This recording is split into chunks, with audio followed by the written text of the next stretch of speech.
গ্রামীণ bank officers association, Tripura গ্রামীণ bank officers union, Tripura গ্রামীণ ব্যাংক এমপ্লয়িজ ফেডারেশন এবং ত্রিপুরা গ্রামীণ ব্যাংক এমপ্লয়িজ অ্যাসোসিয়েশন, মানে 100% আমরা রিপ্রেজেন্ট করছি ত্রিপুরা গ্রামীণ ব্যাংকের স্টাফদের নিয়ে। আমাদের দীর্ঘদিনের অনেক দাবি ম্যানেজমেন্টের সাথে প্রতিটা ইউনিট থেকে আলাদা আলাদাভাবে বৎসরব্যাপী বিভিন্ন ইস্যু নিয়ে কিন্তু আমরা কথাবার্তা চালিয়ে যাচ্ছি।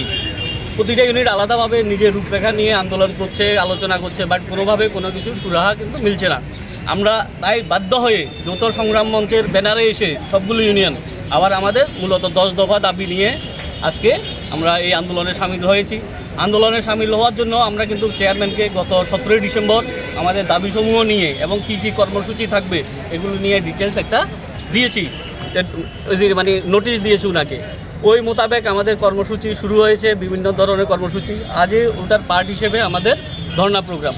এই ধর্ণা প্রোগ্রামে আমরা কিন্তু আজকে কোনো ব্যাংকিং পরিষেবা বন্ধ রাখিনি। আমাদের একটা উদ্দেশ্য ছিল, যেহেতু আমাদের ইন্টারনাল ইস্যু যতগুলো সম্ভব ম্যানেজমেন্টকে বুঝিয়ে আলোচনার টেবিলে এনে এগুলিকে সমাধান করা যায় কিনা, এই কারণে কিন্তু আজকে আমরা এখনও মানে প্রথম অবস্থায় কিন্তু কোনো ব্রাঞ্চ বন্ধ বা কোনো অ্যাডমিনিস্ট্রেটিভ বন্ধের ডাক দিইনি। এই কারণে আমাদের আজকে ধারণা ছিল আমরা শুধু 100 থেকে 150 লোক জড়ো করেই আমাদের কর্মসূচি করব শুধুমাত্র।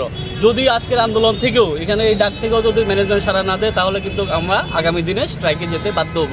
তখন কিন্তু কাস্টমারদেরও একটু হয়রানি হবে, আপনাদের তখন সহযোগিতা লাগবে যাতে কাস্টমাররা আমাদের পাশে দাঁড়ায়। আমাদের দাবিগুলোর মধ্যে মুখ্য একটা দাবি ছিল আমাদের ট্রান্সফার পলিসিটা নিয়ে। ট্রান্সফার পলিসি কী হয়েছে, এই ম্যানেজমেন্ট আসার পরে নিজের মতন করে বদলি নীতি করছে। আমরা বলছি না, সুষ্ঠু বদলি নীতি করতে হবে। নাবার্ডের একটা গাইডলাইন আছে যে সবগুলো ইউনিয়নের সাথে আলোচনা করে যাতে পলিসিটা বানানো হয়, ট্রান্সফার পলিসিটা। তারপরে আছে গ্রামীণ ব্যাংকের, আপনারা দেখেছেন কিছুদিন আগে একটা ব্রাঞ্চ উদ্বোধন হয়েছে, ভালো, খুব ভালো, নতুন নগর শাখা মডার্ন হয়েছে। বাট আমাদের দাবি শুধু একটা দিয়ে তো হবে না, সবগুলি ব্রাঞ্চের ইনফ্রাস্ট্রাকচার ডেভেলপ করতে হবে। ডেভেলপ করতে গিয়ে ধীরে ধীরে হয়তো ঠিক আছে ডিস্ট্রিক্ট হেডকোয়ার্টার বা যেগুলো সাব ডিভিশন হেড এগুলোকে একটু ভালোভাবে করতে হবে।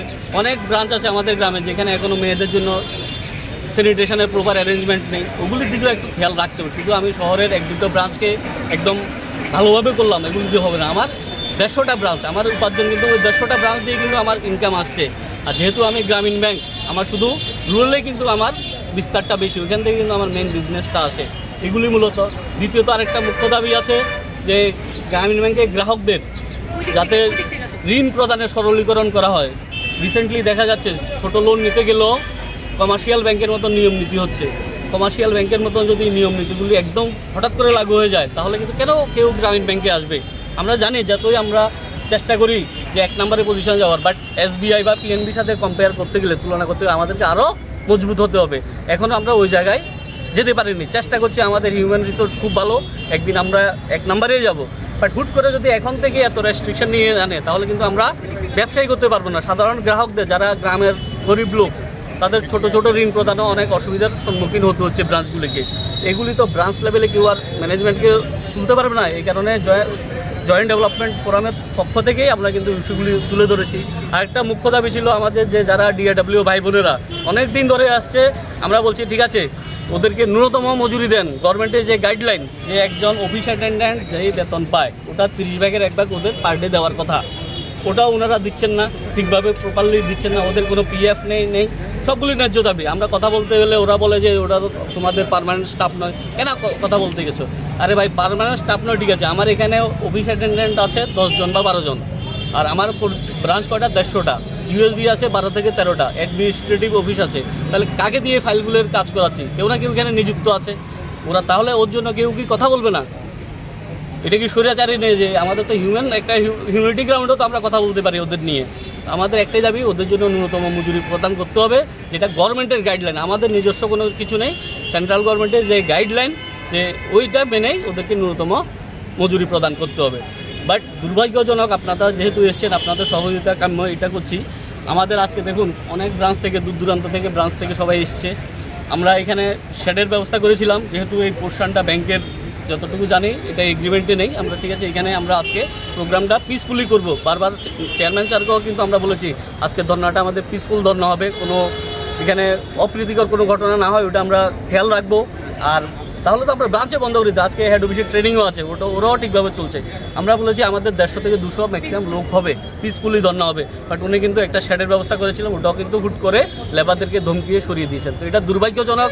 যদি ওনার কোনো অবজেকশন থাকতো তাহলে JDF নেতৃত্বের সঙ্গে কিন্তু উনি ফোনেও কথা বলতে পারতেন যে ওনার কী ইস্যু। তো এটাই আমাদের বক্তব্য আপনাদের সামনে থাকবে।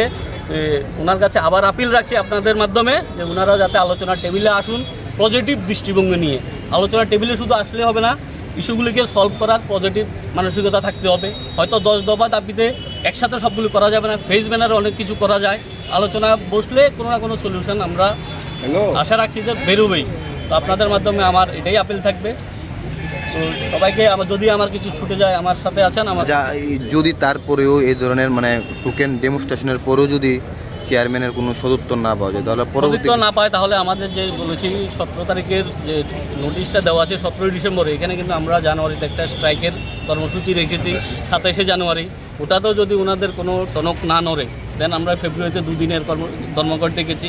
তারপরেও যদি না পড়ে 15ই মার্চ থেকে আমাদের লাগাতার ধর্মঘট চলবে। ধর্মঘট কিন্তু আমাদের জন্য আপনারা জানেনও হয়তো, ধর্মঘট কিন্তু আমাদের বেতন দিয়ে হয়, সবেতনে আমরা ধর্মঘট করি, ওই দিন কিন্তু আমরা বেতন পাই না।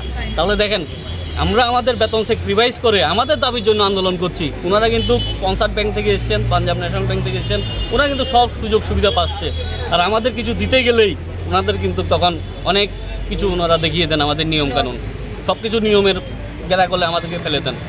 আপনাদের সহযোগিতা এই কারণে আমরা বারবার আশা করছি আপনাদের সাহায্যে, যাতে আমাদের ভয়েসটা ম্যানেজমেন্টের কানে সঠিকভাবে পৌঁছায়। ওনারাও ঊর্ধ্বতন কর্তৃপক্ষ আছেন, নাবার্ড আছেন, রিজার্ভ ব্যাংক আছেন, আমাদের এখানে পিএনবি সার্কেল অফিস আছেন, বা আমাদের স্টেট গভর্নমেন্টেরও শেয়ার আছে। তো সব স্টেক হোল্ডারদের কাছে যেন আমাদের আওয়াজটা ঠিকভাবে পৌঁছায়, ওটা নিয়ে যাতে কোনো মিসকনসেপশন বা ভুল বুঝাবুঝি না হয়, গভর্নমেন্টের কাছে যাতে কোনো ভুল বার্তা না যায় যে ওরা অন্য কোনো মোটিভ নিয়ে করছে, এই ধরনের কোনো যাতে রং প্রোপাগান্ডা না যায়, এটা আপনারা খেয়াল রাখবেন। এটাই আমার তরফ থেকে জয়েন্ট ডেভেলপমেন্ট পক্ষ থেকে এটা আমার আপনাদের কাছে আবেদন রইল। আমার নাম সঞ্জয় দাস, জেনারেল সেক্রেটারি ত্রিপুরা গ্রামীণ ব্যাংক অফিসার্স ইউনিয়ন। আমার পাশে আছেন অতনুধর, জেনারেল সেক্রেটারি ত্রিপুরা গ্রামীণ ব্যাংক অফিসার্স অ্যাসোসিয়েশন। আমার সঙ্গে আছেন সুদীপম, জেনারেল সেক্রেটারি ত্রিপুরা গ্রামীণ ব্যাংক এমপ্লয়িজ ফেডারেশন। আর সঙ্গে আছেন সুদর্শন মজুমদার, জেনারেল সেক্রেটারি ত্রিপুরা গ্রামীণ ব্যাংক এমপ্লয়িজ অ্যাসোসিয়েশন। অ্যাকচুয়ালি আমরা যেটা স্টার্ট করেছি এই আন্দোলনটা, ফার্স্টে আমরা 17 ডিসেম্বর প্রবলেমগুলো লিস্ট করে ম্যানেজমেন্টকে জমা দিয়েছি যে এই প্রবলেমগুলো আছে, আমরা ডিসকাস করে জিনিসগুলো সলভ করতে চাই। কারণ আমরা ব্যাংকে সবাই ভালোবাসি, ত্রিপুরার আমরা সবচেয়ে ভালো ব্যাংক নিজেকে মনে করি। আর আমরা মানে শহর থেকে শুরু করে গ্রামে সব জায়গায় সার্ভিস প্রোভাইড করি কাস্টমারদের। এখন আমরা জিনিসগুলো ম্যানেজমেন্টকে বলা হয়েছিল যে আমরা বসে জিনিসগুলো সলভ করি, ডিসকাস করলে সলিউশন বেরোবে। কিন্তু দুঃখবশত ওরা কোনো রিপ্লাই দেয়নি আমাদেরকে প্রপারলি। তো আমরা তারপর আমাদের যে কর্মসূচি ডিসাইডেড ছিল মেমোরেন্ডামে, ওই অনুযায়ী আমরা অনেকগুলো স্টেপ, যেরকম আমাদের ওয়ার্ক রুম স্টার্ট হয়েছে 7 জানুয়ারি থেকে, আর আজকে আমাদের মাস এডুকেশন প্রোগ্রাম। তো ব্যাপারটা হচ্ছে যে কোনো ভুল, যে কোনো জিনিস, যে কোনো প্রবলেম সলভ হয়, কিন্তু সেটা সলভ হওয়ার জন্য আগে বুঝতে হবে যে এটা ভুল। কিন্তু দুঃখবশত আমাদের ম্যানেজমেন্ট এখন স্বীকার করে না যে ওরা কোনো ভুল করছে। ওরা ভাবে যে ওরা সব ঠিক করছে, আমরা যারা ব্যাংকের লোক আছি আমরা হয়তো জানি না কিছু, ওরা যারা বাইরের ব্যাংক থেকে এসেছেন ওরা এইসব জানেন। আর এত বছর ত্রিপুরা গ্রামীণ ব্যাংকের এমপ্লয়ি অফিসাররা যারাই আছে নিযুক্ত, সবাই সার্ভিস দিয়ে ব্যাংকটাকে বাঁচিয়ে রেখেছে। অবশ্যই সবাই মিলে আমরা ব্যাংকটাকে গ্রো করাচ্ছি। তো আমাদেরও যা সিচুয়েশনে এখন প্রবলেমস আছে, যেগুলো কাস্টমারের লোন রিলেটেড অনেক জিনিস আছে, যেগুলো কাস্টমারের এখন লোন নিতে অনেক ঝামেলা দিয়ে যেতে হয়, মানে প্রসেসগুলো অনেক লেন্দি হয়ে গেছে। এখন গ্রামের লোকের কাছে অত প্রপার ডকুমেন্টেশন থাকে না লোন রিলেটেড। তো আমাদের গ্রামীণ ব্যাংকের উদ্দেশ্য মানুষকে যেন আমরা সহজে ঋণ প্রদান করতে পারি বা ব্যাংকিং সার্ভিস দিতে পারি। এটা যত আমরা এখন যদি প্রাইভেট সেক্টর ব্যাংকের সাথে কম্পেয়ার করি আর সব কিছু ওই লেভেলের নিয়ে যাই, তো জেনারেল মানুষ যারা এখনও টিপসই দিয়ে টাকা তোলে ব্যাংক থেকে, ওদের জন্য মানে সম্ভব হয়ে ওঠে না যে এইগুলোকে কমপ্লাই করা। তো এটা আমাদের দাবির মধ্যে একটা জিনিস। আর ব্যাংকের ইনফ্রাস্ট্রাকচার নিয়ে আমাদের অনেকগুলো দাবি আছে, কারণ এখন শহরের ব্রাঞ্চগুলো বাদ দিয়ে আমাদের যে গ্রামের যে ব্রাঞ্চগুলো আছে ওইগুলোতে এখনও অনেক ব্রাঞ্চে টয়লেটের সুবিধা নেই, যেখানে আমাদের মহিলা কর্মচারীরাও আছে। টয়লেট তো শুধু মহিলা কর্মচারী না, সবার জন্যই দরকার, বাট মানে এটাও দুঃখের জিনিস যে আমাদের এখন মহিলা কর্মচারী যেখানে আছে ওরকম ব্রাঞ্চেও আমাদের টয়লেটের ব্যবস্থা নেই। আর এরকমও ব্রাঞ্চ আছে যেখানে ছাদ দিয়ে জল পড়ে। তো আমরা শহরে দেখি ব্রাঞ্চগুলো চকচকে, মডেল ব্রাঞ্চও কিছুদিন আগে হয়েছে, ভালো ইনিশিয়েটিভ। কিন্তু আমাদের আগে বেসিক যে ফেসিলিটিস বা ইমিউনিটিসগুলো আছে এমপ্লয়িজের জন্য আর কাস্টমারের জন্য, সেটাকে ঠিক করতে হবে। এরকম অনেকগুলো ব্রাঞ্চেস আছে যেখানে কাস্টমার গরমের মধ্যে মাথা ঘুরে পড়ে যায়। আমাদের সামনে এরকম ইনসিডেন্টস রেগুলার হয়ে থাকে। তো আগে ওই ব্রাঞ্চে প্রপার ভেন্টিলেশন, প্রপার যা ফ্যান হোক বা এসি হোক ওইগুলো ব্যবস্থা করা বেশি গুরুত্বপূর্ণ, নাকি একটা ব্রাঞ্চ আমি অনেক বড় করে খুলে একটা শো করলাম। তো আর বাকি আমাদের প্রবলেমগুলো মানে ডিসকাস করে সলভ করার জন্য আমরা কন্টিনিউয়াসলি ওদের সাথে দাবি রেখে যাচ্ছি। যদি এখন ওরা এটাকে সলভ করার চেষ্টা না করে তাহলে আমাদের যে কর্মসূচি ডিসাইডেড আছে, স্ট্রাইকও আমাদের কল করা আছে, জেনারেল সেক্রেটারি টিজিবি ওইউ বললেন 27 জানুয়ারি আমাদের স্ট্রাইক কল করা আছে, প্রায়ের নোটিশও দেওয়া আছে ম্যানেজমেন্টকে। আর ফেব্রুয়ারি 24 আর 25 আমাদের স্ট্রাইক ডিসাইড করা আছে, আর মার্চের 15 তারিখ থেকে ইন্ডিপেন্ডেন্ট পিরিয়ডের জন্য স্ট্রাইক। তো আমরা এটাই রিকোয়েস্ট করব আপনাদের মাধ্যমে ব্যাংক কর্তৃপক্ষকে যেন জিনিসটা বসে আমাদের সাথে সলভ করে, যেন আমরাও চাই না যে ব্যাংকের কোনো সার্ভিস ডিসরাপ্ট হোক, কারণ একদিন ব্যাংকের সার্ভিস ডিসরাপ্ট হওয়া মানে অনেকটা ক্ষতি ব্যাংকের আর সাধারণ মানুষের ক্ষতি। তো আমরা এটা কোনোদিনও চাই না, ওই জন্য আমরা রিপিটেডলি চেষ্টা করে যাচ্ছি যেন জিনিসটা যত তাড়াতাড়ি সম্ভব সলভ হয় আর কোনো সার্ভিস ডিসরাপশন ছাড়া যেন জিনিসটা সলভ হয়। টোটাল কয়টা ডিমান্ড নিয়ে আপনি? 10টা ডিমান্ড আমাদের আছে, 10টা ডিমান্ড আমরা জমা দিয়েছি ম্যানেজমেন্টের সাথে।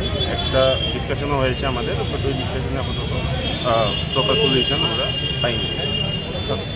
নামটা প্রথম ধর জেনারেল সেক্রেটারি ত্রিপুরা গ্রামীণ ব্যাংক অফিসার।